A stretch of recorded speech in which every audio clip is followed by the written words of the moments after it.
CTV News at 5 with Tony Ryma and Rick Wyman with weather.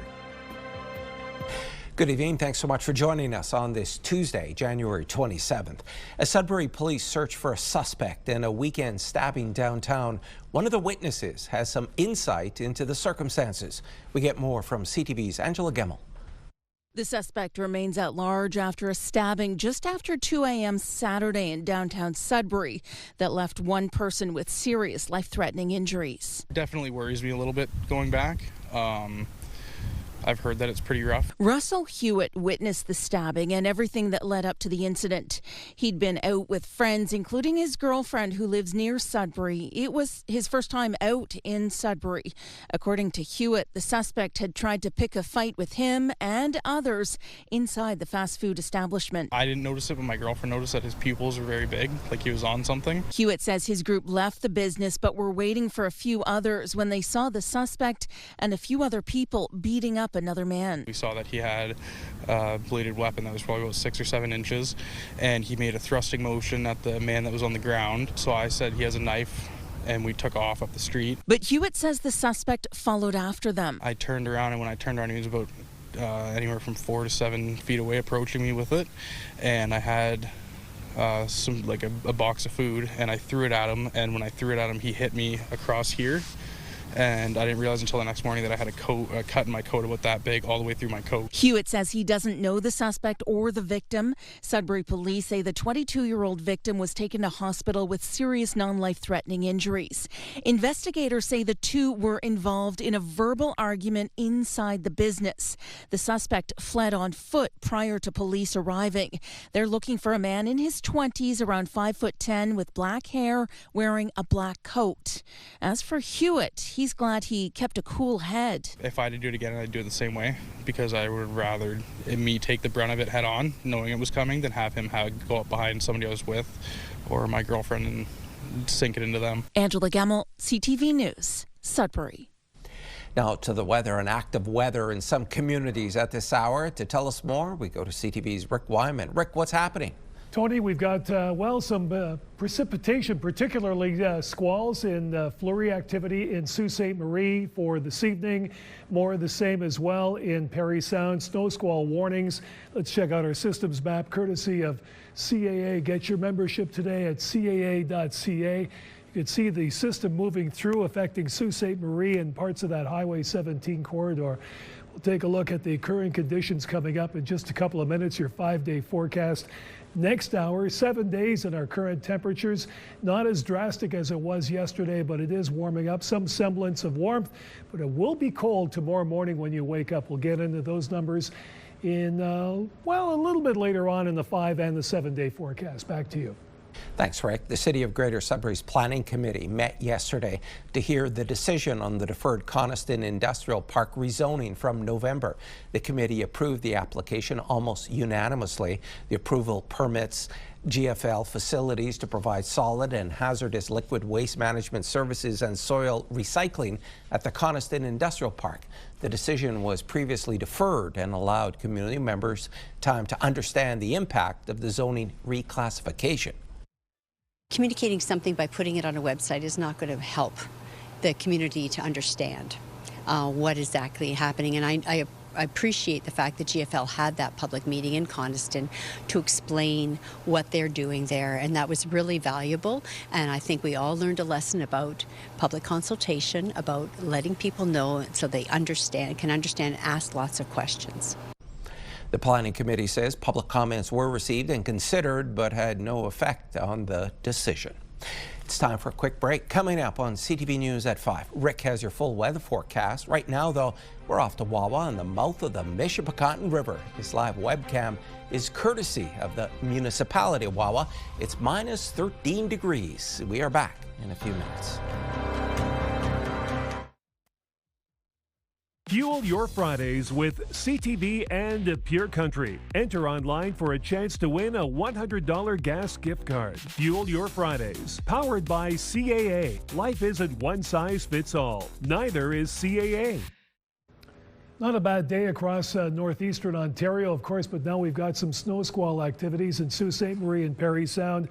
As I move out of the way, and you can plainly see what's happening. This issued by Environment Canada this morning, and our forecast radar right now, that system moving through with some of that, well, snow squall activity, flurries along the Highway 17 corridor, so it will affect those particular areas. Sault Ste. Marie will get some snow and some squall activity for this evening, as you are about to see.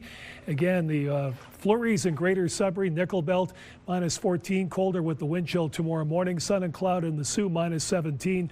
Chance of flurries Friday, -14, and some sunny skies Saturday and Sunday, -11 and -6. Meanwhile, in the Sault, I kid you not, flurries and squalls for tomorrow, -12 your high, but this evening, 10 to 20 centimeters of snow in the forecast.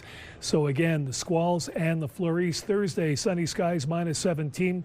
Chance of flurries on Friday, -13. Saturday and Sunday, -10, and perking up to -5 by Sunday. Timmins, Cochrane, Kapuskasing, chance of flurries for tomorrow, -17. More of the same on Thursday, -19. -16 on Friday. Then we've got sun and cloud Saturday and Sunday, 2 nice days, -11. And what's this? Timmins, Cochrane, Kapuskasing, -6 on Sunday. Seeing is believing. We'll have to wait for that to happen. Meanwhile, Temiskaming Shores and Kirkland Lake, chance of snow for tomorrow, -15 your high. -18 cloud cover Thursday, Friday, chance of flurries -14. Saturday, sun and cloud -12, and Sunday warming up to -8 with the sun and cloud. So it looks like Sunday is going to be the warmest day of the week. North Bay, West Nipissing, chance of snow tomorrow, -13. -16 on Thursday, some sun and cloud, chance of flurries Friday, -14. Here we go, Saturday and Sunday, sun and cloud both days, -12 and -7. So Tony, what's this? Some single-digit temperatures coming up on Sunday. We'll have to wait to see that. We want the proof. That's the call right now from Environment Canada. Sunday looks real nice, some sun and cloud. Even, well, Saturday's not too bad as well. So let's keep a close eye on that. Back to you.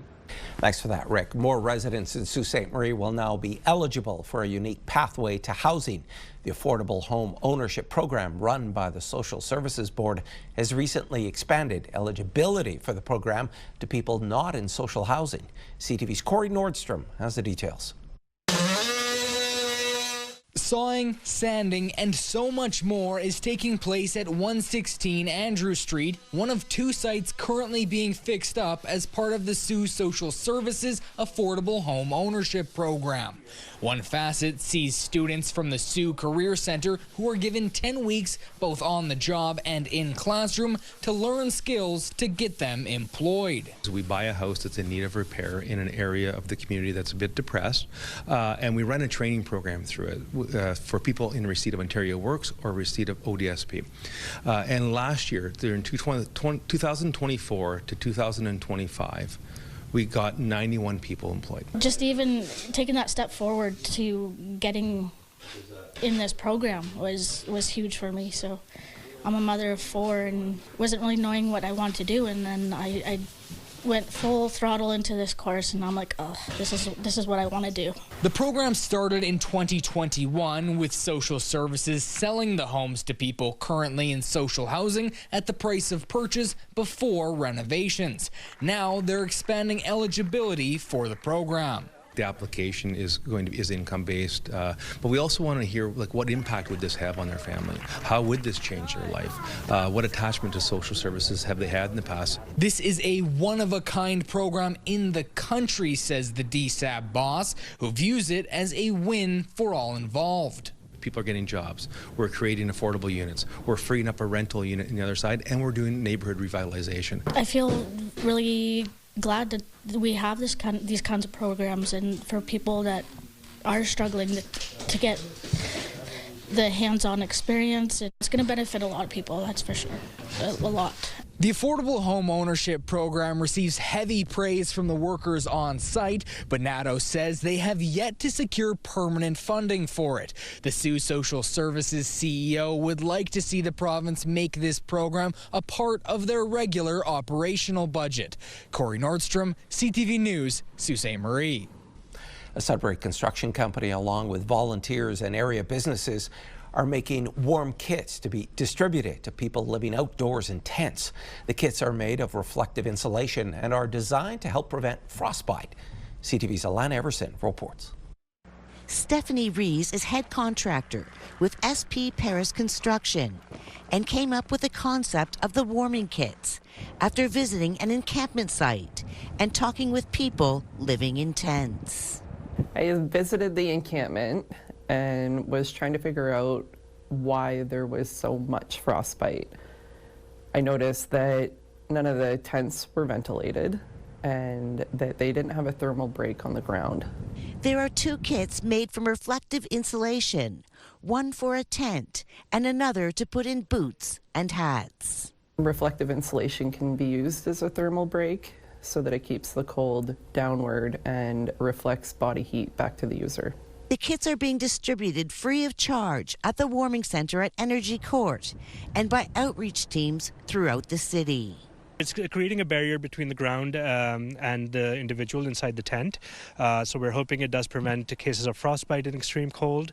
Rees tried out the reflective boot insoles. I actually took a walk at -43, 1:30 in the morning, and I had one insole in one boot and none in the other.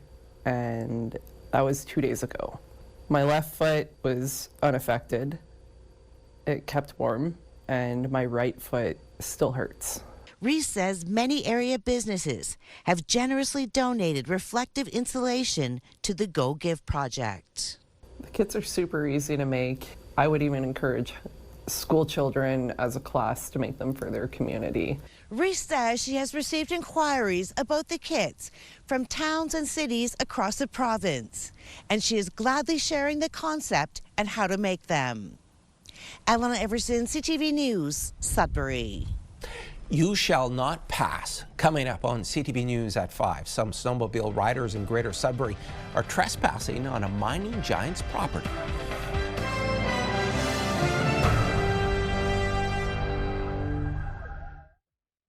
CAA's Rachel Lalonde has more on family and multi-generational travel on tonight's segment. Rachel, great to see you. Certainly hope you had a great festive season. Now we're talking travel. So what's driving the trend so far this year? It's early, but you're looking ahead.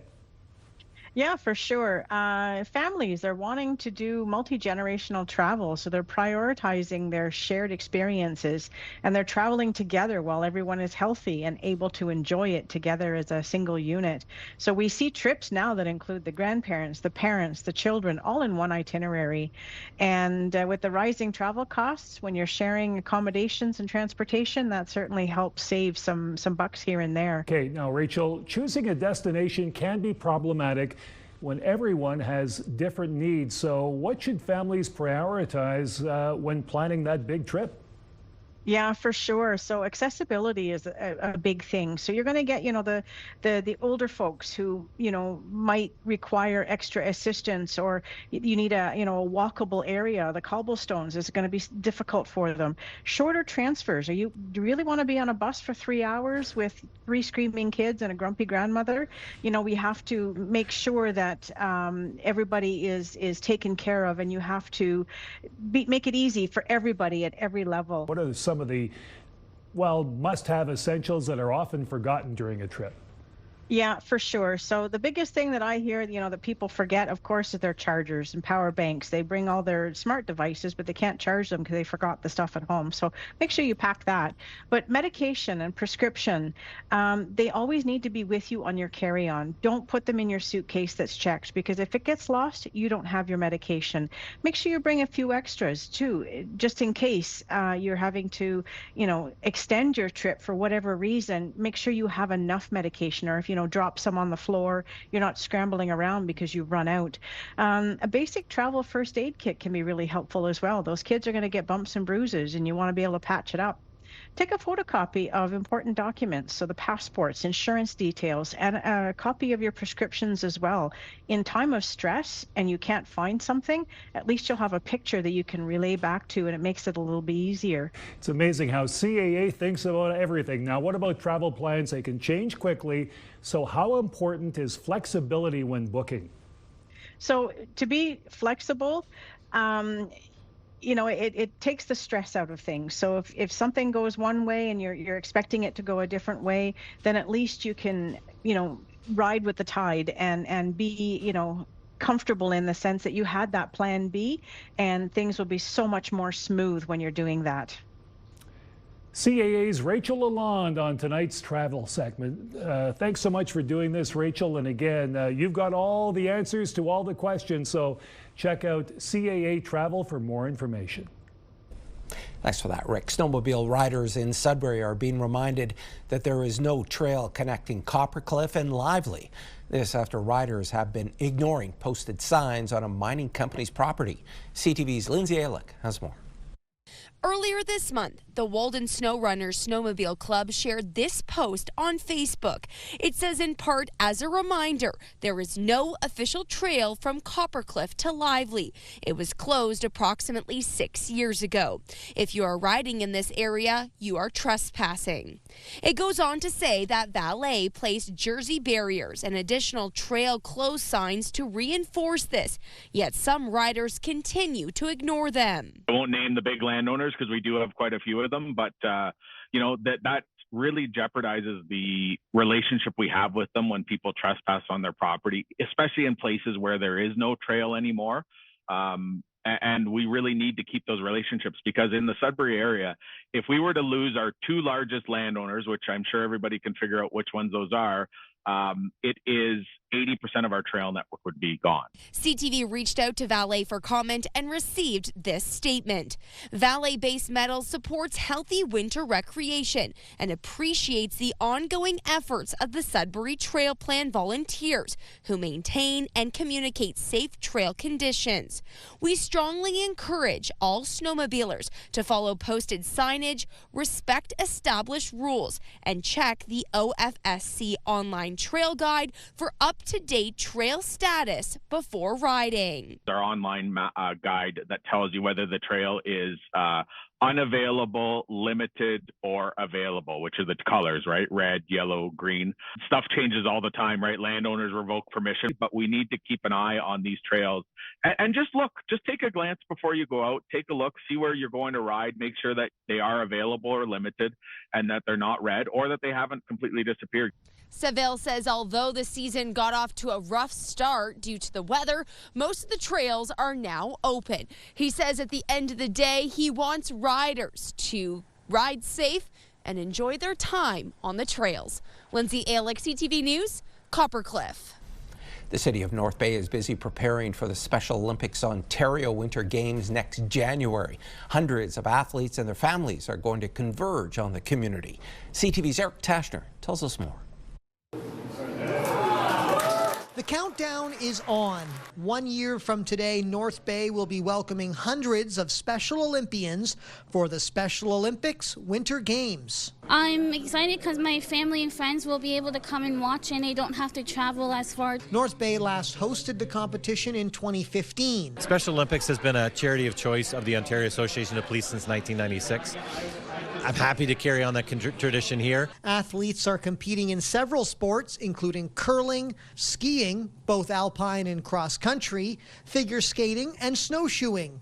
The games will be held at 5 different venues across the city, including the soon-to-be completed Twin Pad Arena and Recreation Center. We're heading to Sault Ste. Marie in March 21st and 22nd to it's the original meet before the qualifying, and we're hoping to do our best and then hopefully qualify. More than 400 athletes will compete in North Bay for a spot in the 2028 National Winter Games in Kelowna, BC, with a chance to move on to international competition. This is more than a countdown, it's a celebration of acceptance, inclusion. What we do, we're a sporting organization, but we're so much more than that. We provide a platform for individuals with special needs to excel on and off the playing field. The organizing committee needs an army of volunteers and needs to raise at least $550,000 to be able to host the games. There will be several fundraising opportunities. We do have some major events, the Polar Plunge. We've already run the big ticket game here at the battalion game where we passed the bucket and asked for donations. That was a huge success. I was willing to make the commitment that we would host is because I know this community rallies and will rise to the occasion and support this 100%. And this is not only a major sporting event, Special Olympics is empowering athletes and transforming lives. Eric Tashner, CTV News, North Bay. And one game in the NOJHL tonight, the Timmins Rock will play host to the Hearst Lumberjacks at the MAC. Timmins clinched a playoff spot and sit just 3 points back of the league-leading Sudbury Cubs. The Rock have won 4 out of the last 5 matches against the Lumberjacks. Game time is 8 p.m. A bridge that connects 2 nations. When we return, a new ice bridge that links St. Joseph Island and Drummond Island. You're watching First at 5.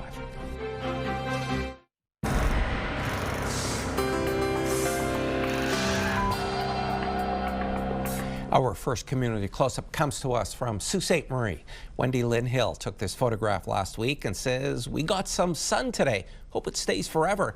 But look at all that snow in the Sault. Wow." Thanks so much for this, Wendy Lynn. And we're off to Powassan, and Lisa Taylor emailed us this photograph of some deer. She says they'd love to have breakfast at the alfalfa stand. At least 3 or 4 of them come by. Thanks, Lisa. To Mattawa, east of North Bay, Bev Bell sent us this picture. She says, "Pals having tea outside and in the snow." I hope you had some cookies to go along with that tea. Thanks so much for thinking of us, Bev. And if you have any pictures, videos, or events you'd like us to showcase, you can email them to us at communitycloseup@bellmedia.ca. And finally, all the cold weather has paid off for a tourist attraction near Sault Ste. Marie. The International Ice Bridge is officially open. The 12-mile or 19.3-kilometer span links Lake Huron between St. Joseph Island and Drummond Island, Michigan. The bridge will be open for as long as conditions allow, and Canadians making the trek must comply with border requirements using the Roam app. Skiers, snowmobilers, and others looking to make the recreational crossing are reminded to use best safety practices when crossing the ice bridge. And there's more news for the North coming up at 6. For now, continue watching as we hand things over to CTV National News.